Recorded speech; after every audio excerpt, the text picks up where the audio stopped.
Hello everybody and welcome back to Reduced Retail. So today we have an item that is probably one of the most popular items on the internet.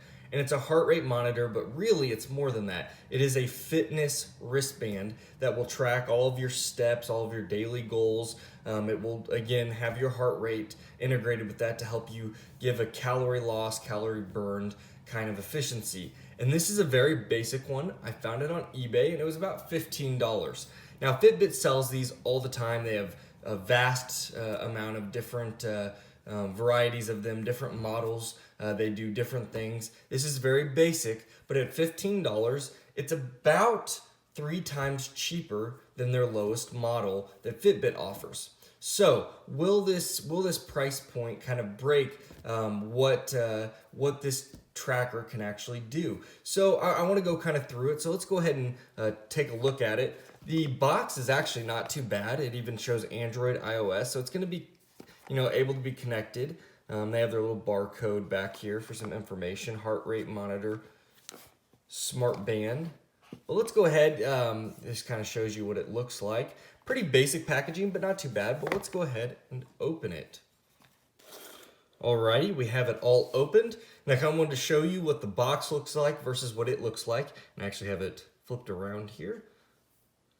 So, as we can look at it, it's actually a little bit smaller, which is a good thing than I was thinking. I was worried it might be a little bulky. Sometimes these Chinese kind of knockoff items are a little bulky, but it looks very nice. It's got a nice front display, so let's see if we can't pull this out of here. Okay, so it has a foam insert holding it in place, which is nice, and 2 pieces of foam on the side. Other than that, there's nothing really holding it into place. But that's a nice addition. That wasn't going to move anywhere, so you're not going to have any damage during shipping or anything like that, so that's nice. So now, as we kind of take a look at it, let's go ahead and move that over there. Again, it's just very basic, very lightweight. That's my first initial thoughts on it, is it is very lightweight. I'm not sure all the bells and whistles that are going to come on it, so we'll go ahead and we'll check those out as well. But, first impressions is that it's nice that it's light. The quality seems basic. It's nice that they have, these are rubber straps. It does seem to move a little bit. I don't know. With it being a fitness, I mean, you're going to want it to have a little bit of give in it as you're kind of checking it out. But so far, it kind of looks nice. Let's just see how it looks on the wrist. Okay, finally. So what I will say about that is it is much different to get on than I'm used to. So how you actually put this on, it's a different type of kind of locking mechanism than I've ever seen. You just put it in simply into the clasp as normal. There's rivets kind of into the rubber on the back, and then there's something that kind of clicks into one of the rivets. Well, now it still technically can move, but when you bring this around and push it into place, my guess is that's going to hold that rivet down into place, and it's not going to move. It's not going to go anywhere. So I can't even tell that this is on here. So that's a good thing. And I think you could even bring this over. So, depending on the size of your wrist, this should fit most wrists. If you have a super large wrist, this may not work. I just have an average size wrist. And so I've used a decent amount. I guess there is still a little bit of decent amount of play left in the actual band. So I may be wrong on that. You might be able to have a fairly large wrist and still have this fit. But overall, though, I really can't tell it's on there. I think there's still plastic on here. Still seem to have a plastic look. Here we go. Okay, better. Now, let's just see if we can't get this to turn on. I don't know if this is how we even do it.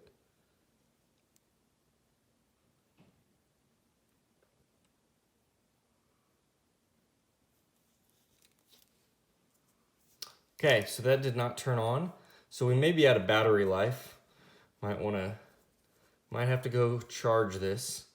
I will say, once you get this on, it's not going to be too bad, but I don't know if there's a technique for getting this off. I'm stuck with it forever. That's what I'm starting to think. There must be some sort of technique, I guess would be. Seemed like earlier I had no problem.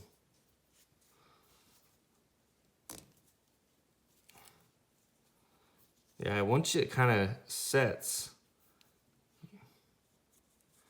you really gotta, this band is certainly not, I mean, once it's on your wrist, that's a good thing. It's not gonna move around, but I do not like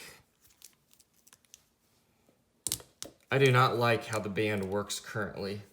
That is not a good design.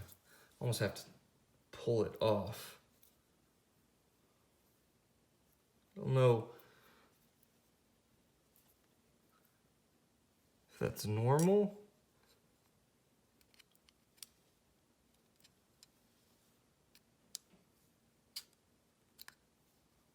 Oh, okay, I see. You can set the clasp into place, as you can see there. So, but it is not turning on, so I will have to go charge it and turn it on. Just see, let's look around a little bit more at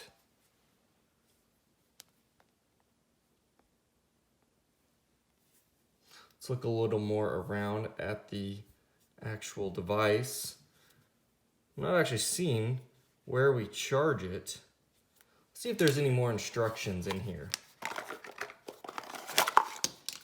Okay, so I missed the instruction guide. I got so excited to play with this. So let's kind of look in here. So we have, so here's your charging. This is interesting. So this is a pretty cheap version of, you have your prongs that charge it, which is nice, but it is a cheaper version. So my understanding is, yep, you'll just charge that into a plugging port. Got a little, actually a pretty nice, wow, a very nice manual that it comes with. Okay, so this is a plus. This is pretty nice that it comes with this. So guys, I'm gonna go charge this, put it through some tests, play with it. I'm actually gonna be putting it up against a my Apple Watch. I have a Series 2 Apple Watch, and so I'll see how accurate what it says on heart rate versus my Apple Watch, something that's a nicer premium product, and just see how this stands up to that in terms of quality, in terms of performance, and we'll be back. Alrighty everybody, we are back, and I've now had a little bit over a week to play with this, and I gotta say, I gotta start off with, I guess probably the one good thing is it does do what it's told. Now, as you can see, it's early in the morning. I never changed the date or time. I really just wanted to see if it worked. It does keep time. You just actually connect it to your laptop and you can mess with some of the settings in there. I never did that. I just wanted to see how the actual features of the fitness tracking watch worked. It shows that you can always connect through Bluetooth. This essentially is your heart rate monitor. You hold it down here. That didn't work. There you go. And it buzzes, and then you can see on there that it's tracking your heart rate. It takes a while. From what I can see, I kind of used it in accordance with my iWatch that I have, and it seemed to be pretty accurate. It did notice the differences. It wasn't just like a random number that threw up. If I was exercising, it knew that my heart rate was higher. If I was just kind of sitting around, it knew that it was a lower heart rate. So it does actually give you, I think, what I would say is a pretty accurate heart rate. So that is one of the features that came on it at this price point, which is nice. You'll actually see up there is a battery life symbol as well. Battery life is not horrible. It's not as good as your typical smartwatches. Say 96, maybe because I'm starting to get a little bit annoyed with it. And we'll get to that in here in a second. It's early in the morning. Yeah, I've only done a few steps. I threw it on and tried to make this video. It's pretty early. Haven't really walked around, saying I burned 49 calories. I think the calories are always off, but It does kind of what it says, but guys, I can't recommend this to you for the reason that I think at a price point of a basic Fitbit, especially if you get one on sale, it's going to be somewhat close to this. This is under 20 bucks, but a Fitbit is going to be, you know, maybe just twice that amount. And for another 20 bucks, you're going to get a better experience. This is probably one of the biggest things, one of the biggest turnoffs that I found with this. Taking this watch off is difficult. There's a class, it's not even a class system, clasp, I'm sorry, system. It sits recessed in there, and taking it on and off will drive you nuts. I guess you're supposed to come in here and click this down. It's hard to even show you, and clip it back. But taking this watch off will drive you nuts. If you're trying to take it off real quick for whatever reason, it will drive you nuts. It's not heavyweight. You know, you forget that it's on your wrist. There are some positives. But guys, I'm not even going to put a link in the description below. I think it's just worth buying either a Fitbit or one of those. This just does not do at its price point the difference. You know, if this was 20 bucks and a Fitbit was several hundred, that was this. You know, there are several $100 Fitbits and competitors like that, like Samsung and the iWatches. But they do so many more features. Something that's comparable to this is only going to be, you know, maybe another 20, 40 bucks. And I probably would recommend one of those. Maybe if I can get my hands on a Fitbit, I'll do a review on that. But yeah, guys, I'm just not going to recommend this. I appreciate you guys watching. If you like the video, hit that like button, subscribe if you haven't already, and I appreciate you guys. Take care.